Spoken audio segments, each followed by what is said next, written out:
Дараагийн мэдээг танилцуулъя. Европын орнууд цэрэг татлагыг сэргээх асуудлаар ярилцаж байна. За ийхүү ярилцах басан гол шалтгаан нь бол Украины дайнтай холбоотой. За нөгөөтэйгүр Америкийн нэгдсэн улсаас НАТОгийн дөрмийн 5 дугаар зүйл буюу хэрвээ аль нэгэн улс НАТОгийн гишүүн улс руу дайрсан тохиолдолд бусад улс нь харилцан батлан хамгаалах тухай ийм заалт байдаг. Тэгэхээр энэхүү заалтыг бол Америкийн нэгдсэн улс энэ одоо заалт дөрмийн хүрээнд хүлээсэн үүргээ биелүүлэх сонирхолгүй байгааг Америкийн нэгдсэн улсын ерөнхийлөгч Дональд Трамп илт байдал болон дал байдлаар илэрхийлээд байгаа.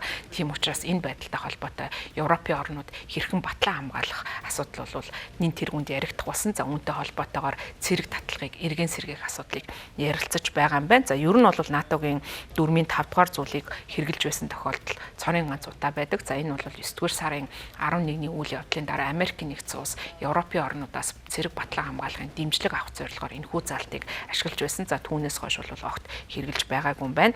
За Америкийн нэгдсэн улсын ерөнхийлөгчийн бас бодлого үйл ажиллагаанд нэлээд өөрчлөлт орсон. За ерөнхийдөө Орос руу илүү ээлтэй бодлого баримтлах болсон. За мөн Украинтай холбоотой асуудлаар нүүбэд санал хураалт явуулахад Америкийн нэгдсэн улс 2 удаа Оросын холбооны улсад Оросын одоо талд орсон ийм санал өгсөн явдал нь бол түгшүүрийн тохиог Европын орнуудад бий болгосон учраас Оросын түрэмгийлэл занал хийлэл 3 жилийн өмнөхөөс ч илүү бодиттой байгаа гэдгийг Европын шинжээдэж за Европын улс орнуудын засгийн газрууд ч илэрхийлэх болсон. Тийм учраас бол үүнтэй холбоотойгоор энэ одоо цэрэг татлагын асуудлыг хөндөж байгаа юм байна. За Брюгелийн судалгааны төв болон Кёлийн одоо хүрээлэнгийн хамтарсан бичсэн ийм судалгаа юм байт юм байна. За тэгэхээр Европ Оросын түрэмгийллийг дасан зогсоохын тулд 1.4 сая цэргийн албаа хаагчдаас гадна 300 мянган цэрэг нэмж татах шаардлагатай гэсэн ийм тооцооллыг хийсэн байна. Тэгэхээр бол ийм тооны одоо цэрэгтэй болохын тулд цэрэг татлага хийхээс өөр аргагүй гэж судалгааны хүрээлэнгийн судалгаанд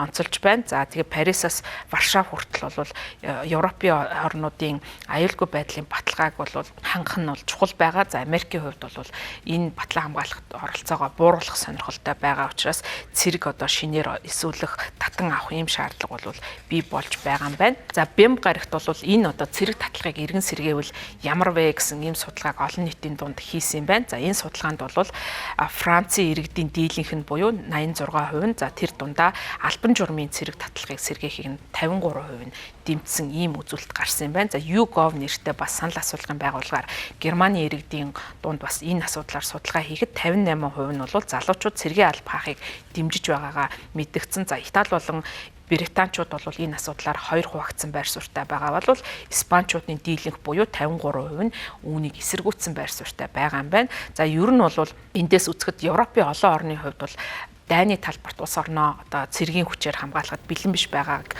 олон судалгаа харуулж байна. За яагаад вэ гэх юм бол ерөнхийдөө энэ либерал бодлоготой орнуудад бол энэ цэрэг дайны асуудлыг бол нэлээд хоошин тавьсан ийм байдалтай байдаг. За дээрэс нь хүйтэн дайны дараа Европын ихэнх орнууд албатан цэрэг татах асуудлыг бол зогсоосон. Одоо яг ингэж байнга одоо заавал цэрэг хаах ёстой орнуудын дотор бол Грек, Кипр, Австри, Швейцар, Дани, Эстони, Финлянд, Норвеги, Турк зэрэг 9 улсад л зөвхөн одоо сайн бус үндсэн дээр цэргийн алба хаадаг юм байна. За харин Орос Кремийг өөртөө нэгтгэснээс хойш жилийн дараа буюу 2015 онд Литв улс бол цэрэг татлагыг эргэж сэргээсэн юм байна. За 2017 онд Швед, 2023 онд Латви улс бол мөн энэ одоо үйл явцыг дагаж цэрэг татлагыг одоо сэргээх үйл явц бол өрнөж байгаа юм байна.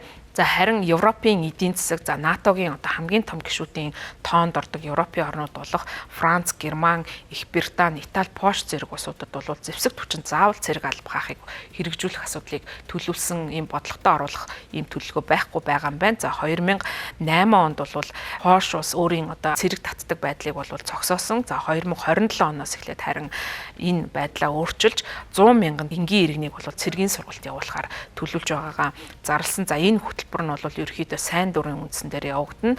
За тэгтээ бол иргэдийг энэ хөтөлбөрт оролцуулахын тулд сэтэл урамшууллын тогтолцоог бол ашиглахаар төлөвлөж байгаагаа Польшийн ерөнхий сайд Дональд Туск бол мэдэгдэж байгаа. За мөн Германы ирээдүйн канцлер болох магадaltaй байгаа Фридрих Мерцийн хувьд бол залуучууд цэргийн болон олон нийтийн үйл ажиллагаанд үүрэг гүйцэтгэх ёстой. За тэгэхээр энэхүү албатан байдлаар бол цэрэгт алба хаадгийг бол сэргээхийг дэмжиж байгаа гэдгийг мэдгдсэн. За Италийн Батлан хамгааллагын сайд Гидо Корестегийн хувьд бол үндэсний хэмжээний цэргийн албыг сэргээхийг үгүйсгэсэн боловч нөөц хүчин байгуулах саналыг бол гаргаж байгаа юм байна. За Их Британд бол 1963 онд бол нийт одоо хүмүүсийг цэрэг татдаг байдлыг бол арилгасан. За энэ чиглэлээр бол ямар нэгэн өөрчлөлт хийхийг Их Британь улс төлөвлөөгүй байгаа юм байна. За харин Францын ерөнхийлөгч Эммануэль Макроны хувьд 2001 онд албатан одоо цэрэг хаахыг болиулсан энэ байдлыг бол сэргээж цаашдаа залуучуудыг цэргийн алба хаахыг дэмжих энэ арга замыг эрэлхийлнэ гэдгээ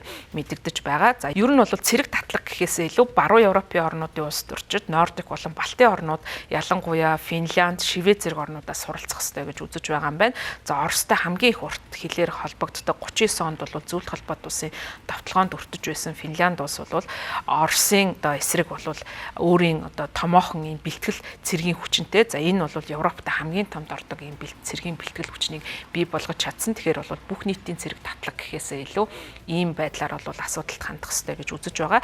За ер нь бол яг Оросын холбооны улстай шууд хил залгаж байгаа орнуудад бол цэрэг татлагын асуудлыг ярихад бол шууд хүлээн авах магадaltaй байдаг. За харин Поронтын шугамаас хоош орж байгаа орнуудын хувьд бол энэ асуудал ихээхэн эмзэг тулж байгаа. За ялангуяа энэ залуучуудыг сайн дураараа энэ хөдөлгөөнд яаж татаж оролцуулах вэ гэдэг нь бодлого боловсруулагчдын хувьд чухлаар тавигдаж байна.